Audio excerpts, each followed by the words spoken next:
না না এই যে এখানটা না না ওই যখন নিচে ঢালাই না করে মাটি দিয়ে দিচ্ছে জবরদস্তি মাটি দিয়ে মিনিমাম 3টা পাইপ দিয়ে করতে লাগে।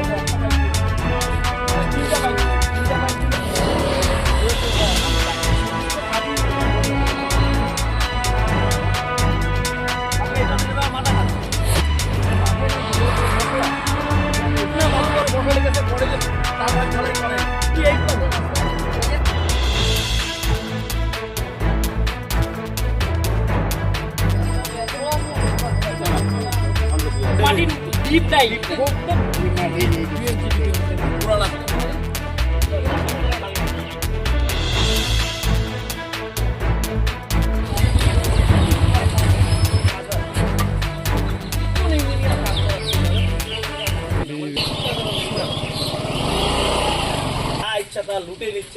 মানে ঠিকাদারের লোককে বলছিলাম প্রথমে আমরা যতটুকু জানি যে কাজ শুরু করতে গেলে এই পিচের যদি রাস্তাটা হয় কমসে কম বক্স কাটিং করে মাটিটা তুলে ফের ঢালাই হয়, প্রায় তার পুরোনো দিয়েই কাজ করছে। তবুও আমরা কিছু বলিনি, বলছি দাদা কাজটা ভালো করে করবে। সমস্ত কাজ এই রাস্তা যে মেটাল দিছে আমরা যতটুকু জানি এখানে স্টোন ডাস্ট ধরা থাকে, স্টোন ডাস্টের বদলে বালু দিছে। জল দেয়নি বললেই চলে, বৃষ্টি হচ্ছে জন্য একটু রাস্তাটা এখন ভেজা দেখতেছে, জল দেয় নেই। 500 লিটারের ট্যাঙ্কি একটা টাটা এসির মধ্যে করে নিয়ে জল ছিটায় গেছে, শুধু ধুলাও মারে না। 1 নম্বর, রাস্তার কিনার দিয়ে মেটাল বিছানোর পরে যে মাটি দেওয়ার কথা সেটা কতটুকু দেওয়ার কথা আমরা কিছু জানি না। সমস্ত কাঁচরাগুলো প্লাস্টিক আবর্জনা এগুলো এনে কিনার দিয়ে দিয়ে দিচ্ছি। গতকালকে মেন যে হাই রোড থেকে রাস্তাটা ঢুকবে তার সামনে যে কালভার্ট তৈরি হচ্ছে, কালভার্ট ধরা আছে না হিম পাইপ ধরা আছে আমরা কিচ্ছু জানি না। কালকে সন্ধ্যাবেলা যখন আমরা বাড়ি থেকে যেই পাড়ার লোকগুলো যাচ্ছে তখন আমরা দেখতে পাই নিচে যে ব্যাস ঢালাই করে মিনিমাম হারা থাকলো নিচেটাই প্লাসটা হিসবে। আমরা দেখছি মেল যে বর্তমান সিস্টেম পাইপগুলো সেগুলো জয়েন না করে 3 ইঞ্চি 4 ইঞ্চি করে গ্যাপ, সে অবস্থায় ঠিকাদারের লোক বলছে, ঠিকাদারের ভাই বলছে মাটি ফেলো মাটি ফেলো। জেসিবি ড্রাইভার বলছে দাদা কি করে মাটি ফেলবো, জবরদস্তি ফেলতে বলছে। যখন আমরা বাধা দিই না এইভাবে মাটি ফেলবা না, তখন আমরা কাজটা বন্ধ করি। ঠিকাদার আজকে সকালেও এসেছিল, ওনাকে বলছি দাদা আপনাকে বেশি কাজ করতে হবে না, আপনার শিডিউলটা আমরা আমাদেরকে দেখান কি আছে শিডিউল, আপনি তার থেকে একটু কম করেন। আপনি এই রাস্তাতে ঘুরলে দেখবেন যতগুলো জায়গায় হিম পাইপ বসাইছে কতগুলো রাস্তার থেকে উঁচু হয়ে আছে। পুরনো হিম পাইপ, একটা হিম পাইপও জয়েন নাই, পুরনো হিম পাইপগুলোর মধ্যে চুরি দেওয়া থাকে সেটা দেওয়া নাই, প্লাস্টিক দিয়ে ঢেকে ওর উপরে মাটি দিয়ে বন্ধ করা হয়েছে। গাড়ি গেলে এগুলো ভেঙে যাবে প্রত্যেকটা। কাজটা কত টাকার কাজ? কাজটা প্রায় বোধহয় এখানে বোর্ডে লেখা আছে প্রায় 1 কোটি টাকার কাছাকাছি কাজ। দীর্ঘদিনের দাবি তো আপনাদের? আমাদের রাস্তা দীর্ঘদিনের দাবি, এই নিয়ে গ্রামের লোক ভোট বয়কটের দাবি তুলছিল।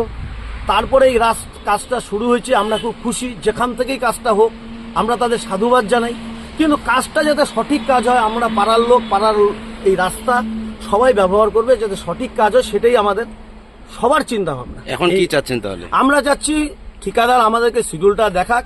উনি যেহেতু একটা ব্রিজ কালভার্ট যেটাই হোক না কেন সেটার কাজে যেখানে চুরি করতেছে, বাকি কাজ করছে মুড়ি করছেই, তাই আমাদেরকে শিডিউলটা না বুঝলে আমাদের এখানে ক্লিয়ার আছে, তাদের দ্বারা আমরা বুঝে নিব কতটুকু কি কাজ আছে। এরপরে পিমিক্সিং 15 mm আছে না 25-50 mm আছে আমরা তো কিছু জানি না, বলবে এইটাই ধরা ইঞ্চি পিমিক্সিং দিয়ে চলে যাবে। আপনারা নিজেরা দেখুন না রাস্তার সাইড দিয়ে কিভাবে করছে, সমস্ত বালু দেওয়া, রাস্তাটা ভেজা দেখতে পাচ্ছেন বৃষ্টি হওয়ার জন্য, নাহলে জল দেয়নি বললেই চলে। এবং কতটুকু থিকনেস ধরা আছে মেটালের বেড মেশালির আমরা কিছুই জানি না। উনি ম্যাক্সিমাম 5 ইঞ্চি 6 ইঞ্চি মেটাল এবং বেড মেশালি মিলাই দিচ্ছে। কত আমরা সেই জন্যই বলছি আপনারা আমাদেরকে জানান কতটুকু আছে, আমরা দেখে নিই। আপনি তার থেকে 1 ইঞ্চি কম করুন, কিন্তু আমাদেরকে শিডিউলটা দেন, আমরা দেখব। আমার নাম দেবাশিস দে, এটা গাঠিয়াগঞ্জ ফাটাপুর।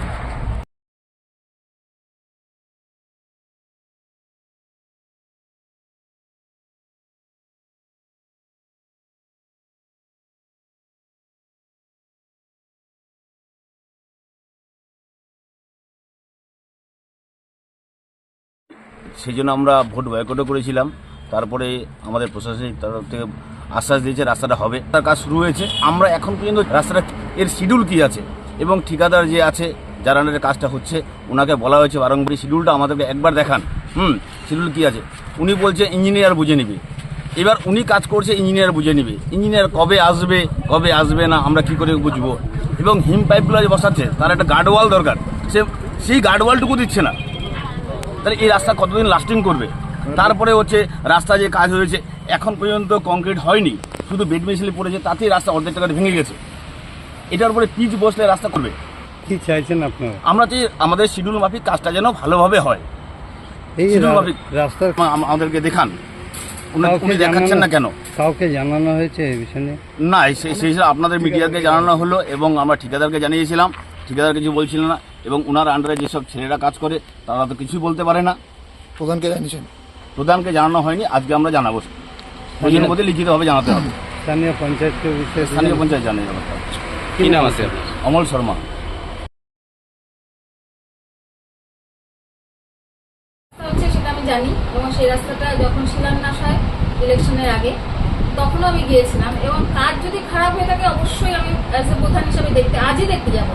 যদি খারাপ হয় এজেন্সির সাথে আমি কথা বলবো এবং ওখানকার লোকাল জনগণের অভিযোগ 100বার খতিয়ে দেখবো। কারণ লোকাল লোক শুনেছি যে ওখানে রাস্তাটা দীর্ঘদিনের দাবি, সেই দাবি পূরণে মানুষের খামতি থাকলে আমি তো অবশ্যই জনগণের পাশে থাকবো, বিষয়টা নিয়ে দেখবো। হ্যাঁ অবশ্যই আজকেই দেখবো, আজকেই সাইডে গিয়ে দেখে আসি কেমন, এবং জনগণের সাথে কথা বলে আসি কোথায় তাদের অভিযোগটা, কোথায় রাস্তাটা খারাপ হচ্ছে, তারপর আমি এজেন্সির সাথে কথা বলছি।